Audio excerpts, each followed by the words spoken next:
Hey folks, got a project we're getting ready to start here. Thought I'd video it.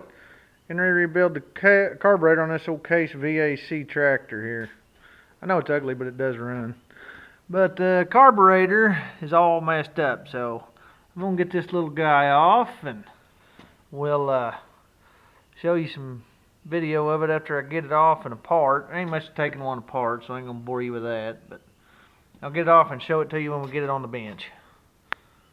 Okay folks, we got her off and we are going to tear this thing apart now and give it a cleaning and a rebuild. Not a major one, but just kind of a quick clean out and some new guts in it. This is a Marvel Shebler carburetor. When you get ready to rebuild one of these on these old tractors or something, if anybody does, you always get your carburetor number off of them. This is a TSX. Up here you can see the TSX. Oh, better pay attention camera. TSX and then 114 right here.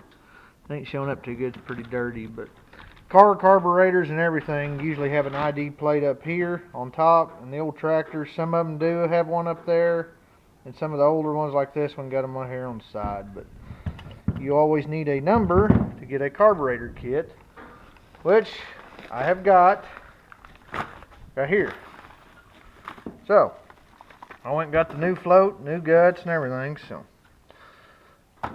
because the old one in this, I'm sure, is absolute junk, but I'll show you when we get it off.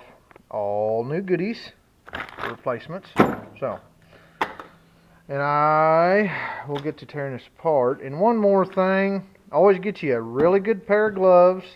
These are the 9mm thickness. I like the thicker the better when you go to spraying chemicals and stuff on these. And I like the B12 Chem Tools, been one of the best carburetor cleaners I've found. But the reason you wear these is because, like any kind of chemical, always wear gloves, folks. It's for your safety, because what happens, this gets on your skin and absorbs through your liver, and over time can cause a lot of health issues. So invest in a cheap pair of gloves. I do. So anyways, I will turn the camera back on once we get this apart. Now I'll show you it in pieces. Okay folks, we got her in two. So it is very nasty. I figured it was. Usually these old things are. The correct way to do one of these is soak these in a vat overnight and really clean them up, but I don't have one, so like I said, we'll be using that, the Chem tool. So pop this apart real quick maybe. Bear with me here. Let's take this needle and seat out. Oh! Don't know if the camera's picking that up, but you can hear that there is gas in that float, which means no good, which I figured.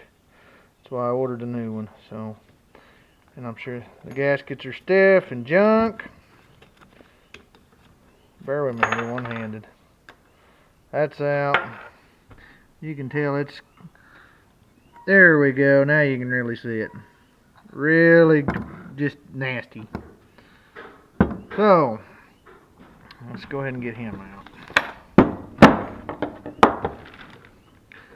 while the camera's rolling. Bear with me here, still one-handed.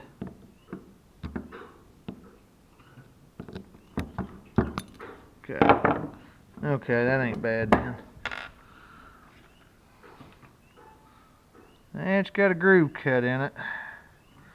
Pretty wore, camera won't pick it up, but okay folks, I am going to get the part kit unboxed and out and kind of show you the pieces of that, and I'll turn the camera back on after I kind of get this arranged and show you that. Hey folks, I know it looks like a mess, but believe it or not, it's organized. Okay, I got the complete kit. Got new springs, new rods. This one actually goes through here. It's a major part, so surprisingly they sent it, or excuse me, goes through the top here. Thought I had the top, but actually sent the major parts, all the seats, needles. The new jets are in here, these little bitty pieces. Normally I'll just go ahead and throw them right in one of these magnetic pans. I know there's brass parts, but there's a lot of metal ones too. And it keeps everything in here so you don't lose it. So that's a good tip. But for the video, I just kind of show you all the little pieces we're going to put in this thing. And I got this from M&M Agri Parts. you can see it's a CA, you know, complete carburetor kit. So, which CA, CA Alice, VAC, they all took Marvel Shebler carburetors, a lot of them, but it's the same kit. There's the number, the R0156. And like any carburetor kit, if you ever open it, even cut it, no return. So, too late now, right? But you do get all the gaskets, everything with it, and this little instructional deal here, so, which I'm not too worried about. I've done a few of these, so. I will tear this apart and get it kind of cleaned up and everything, and some of the new stuff in it, and then I'll turn it back on and show you what that looks like. And if you do one of these, they're pretty simple. Just pay attention how you take stuff out, put it back. So I'll show you that here in a little bit. Hey folks, run into a problem here. My Ventura tube broke off. You can see it on the camera right there. Broke off down in that little hole right there. There's what it looks like. It's got a bunch of threads on the end of it. And I like to never got that off, a little screw plug or whatever you call it, where the needle seat sets in. I had to take a pair of vice grips to take it out, so this old carburetor is going to be fun. But if something ever breaks off on you, and I'm hoping I get lucky, I've got an ease out set. And what you do, you take this drill bit that matches this bit, same size, and run it down through the center of that hole, waller it out a little bit, and then you take this bit behind it and run it backwards, and it's supposed to unscrew the part that's off in it. I've used them before, but I don't know if it'll work or not on this, so I'll keep you posted if it does, or if it don't. So I'll show you in a little bit. Alright folks, we're going to put the project on hold. The ease out broke. That little piece is not coming out. So now that that's broke off, this is junk. So I'm going to find a carburetor, or at least the bottom half off one. So I may or may not have one, I don't know. So I'll keep you posted and turn the camera on when we just find something out. Alright folks, luckily enough I had one. So I had a couple of them actually. That one's a little different, but this is an exact one, so thank goodness I had one. This little project, typical like most of mine, turned into a nightmare. So, this is what happened last time I got down in here.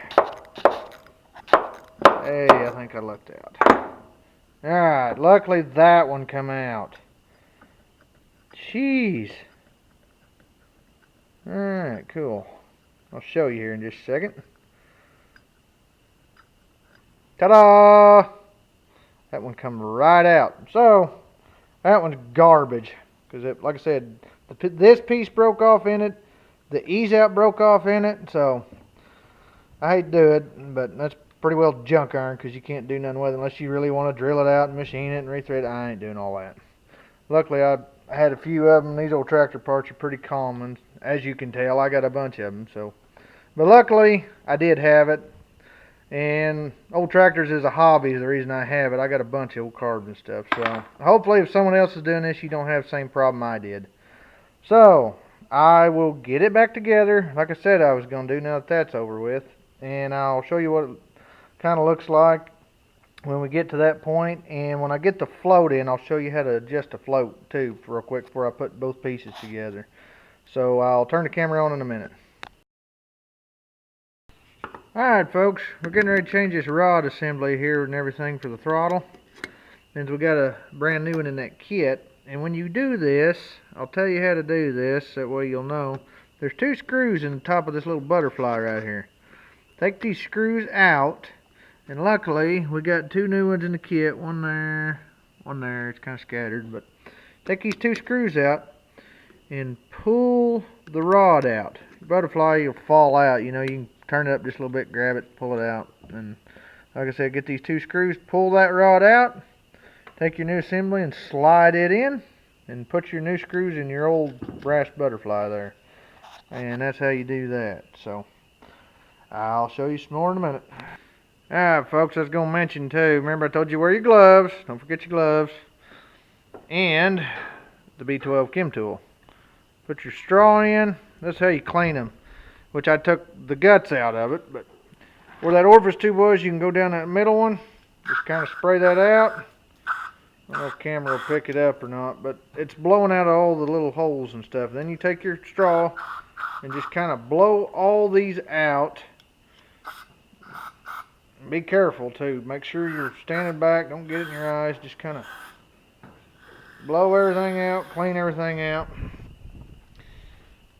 Like I said, the real good way to do this is a vat, but I don't have one. So just kind of go through and spray down in your holes and everything. And while we got it running, I'll show you the top.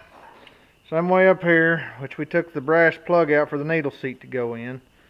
But same deal, you got holes that go through a lot of stuff. Just kind of spray it and get that through. Blow all your gum out.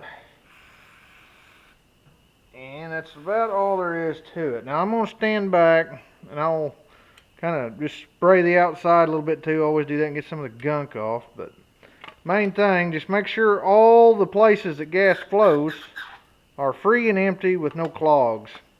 That's what you use your little straw and your carburetor cleaner for. So I thought I'd mention that. And I'll turn this back on. Like I said, I ain't going to bore you with the cleaning, but that's the most of it. Just make sure you spray all the holes, needle seat, the tube, everything where the gas flows, and all your little orifice tubes and everything down in here too. So I'll shut the camera off and I'll turn it back on once we get this together, and I'll show you how to set the float, and then we'll put both pieces together and put it back on the tractor here in a little bit. So I'll turn it back on when I do the float. Hey folks, I got the float on, and I want to show you guys how to set one of these floats. Alright, that lets your gas in.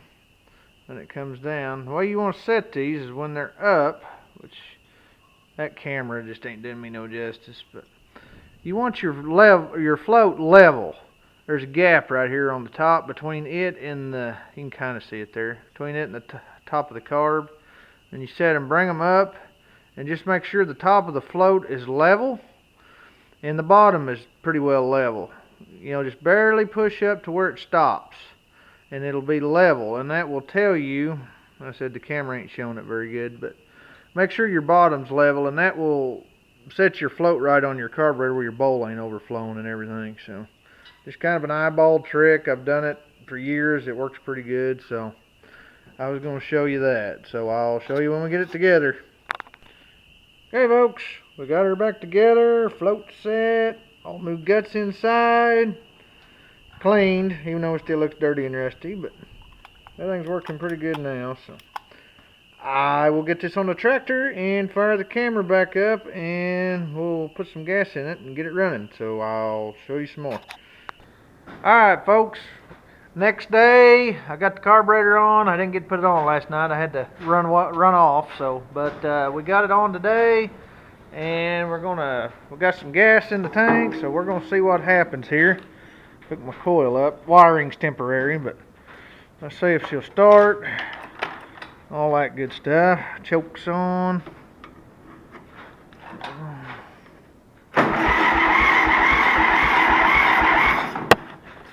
Maybe. Oh, thought I had choke on. Hey, hey, hey! All right.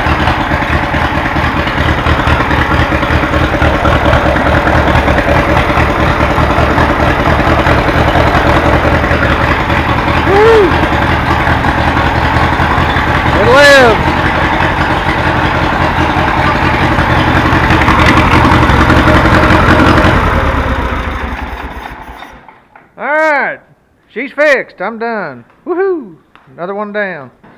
Alright folks, I'll do some fine tuning on the carb, but it is fixed and done. It wouldn't even run before, so. Alright, well she's fixed. As always, like and subscribe, and I'll catch you on the next video. Bye.